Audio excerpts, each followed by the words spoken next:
Good afternoon, this is the 35th of 53 consecutive 5-mile walks from the Gresford Disaster Memorial to the Miners' Rescue and back again.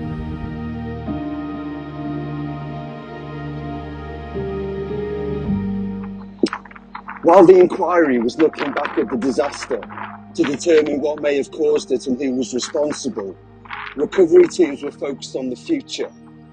To what extent, if at all, could the mine be operational once more? And more importantly, could the bodies of the dead miners be recovered?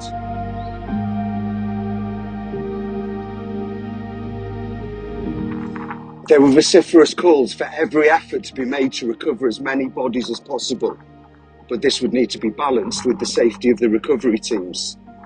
There was a stated ambition for at least 81 bodies to be recovered from the 29th district, as grieving widows pleaded with officials for something, anything to be recovered, a body part, or even just a handful of dust.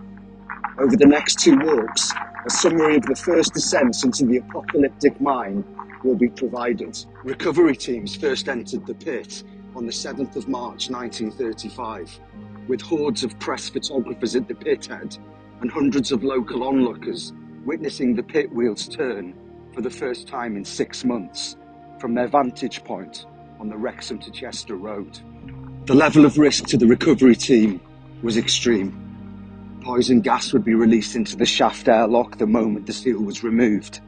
The 25,000 gallons of water that were being directed down the Martin shaft every minute to cool the pit and extinguish fire would risk drowning and compromise communication systems. Equipment such as cages, chains and hooks could be in a state of decay. Conditions underfoot were wet and slimy as the men traversed paths alongside 500-yard drops, and rockfalls could occur at any moment.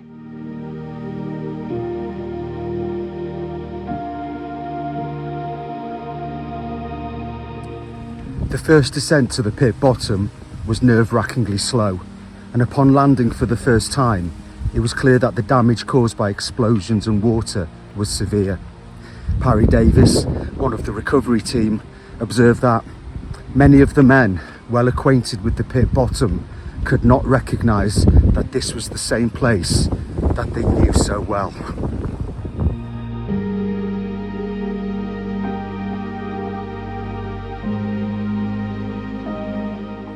Parry Davis described the scene and dangers as the recovery men inched their way deeper and deeper along the pit floor.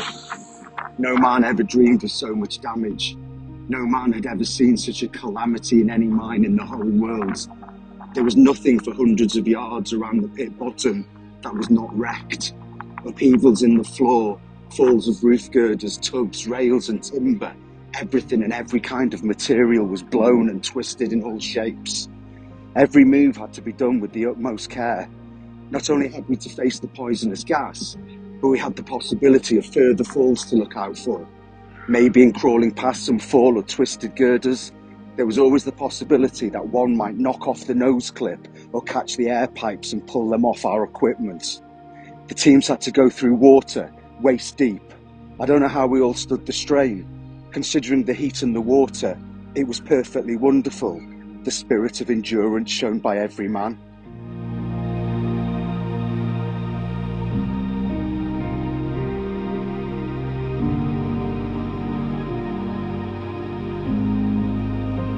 Over a number of weeks, recovery men inched deeper and deeper along the ravaged roadways.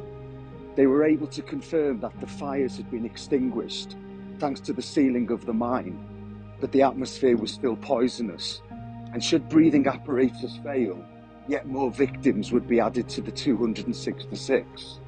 Sewer rats, used to living in noxious environments, died within 10 seconds of being exposed, but remarkably, a ladybird walked for 6 hours before giving up the ghost.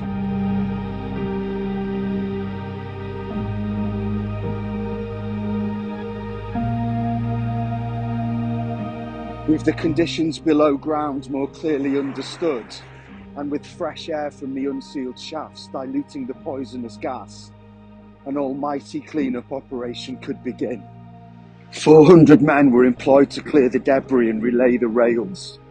The men were able to work without apparatus, and according to Davis, enthusiastic to be back in work again after months of walking the streets. The dole wasn't for them.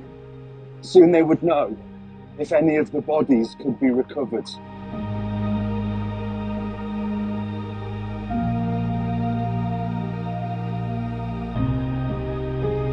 Harry Davis spoke with extreme pride and great philosophical insight when reflecting on the efforts of all the men working to clear the pit. He said, "This world is not to be a selfish world or one man's property. It proves to us that each and every one is dependent on the other. It matters not what position a person may hold. He is at all times dependent on someone else. It's a great pity that people do not realise this. It would be better for all classes." This walk was dedicated to Edward Morley, Alfred Morris, Harry Nichols, John Nichols, and William H. Nichols. And today's song is Bring Him Home by Hugh Jackman from Les Miserables.